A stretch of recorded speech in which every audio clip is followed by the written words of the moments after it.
হব। মই জানো তুমি মোৰ কেতিয়াও নোহোৱা আৰু তুমিতো জানা। তোমাক পাহৰিবলৈ চেষ্টা কৰাটো মৰুভূমিত পানী বিচাৰি ফুৰাৰ দৰে অসম্ভৱ।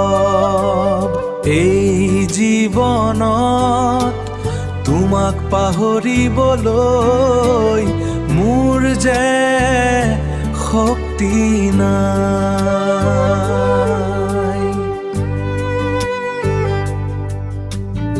হয়তো পৰৱৰ্তী জীৱনত আমি আকৌ কোনোবা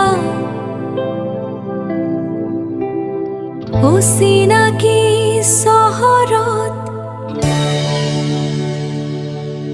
লগ হম।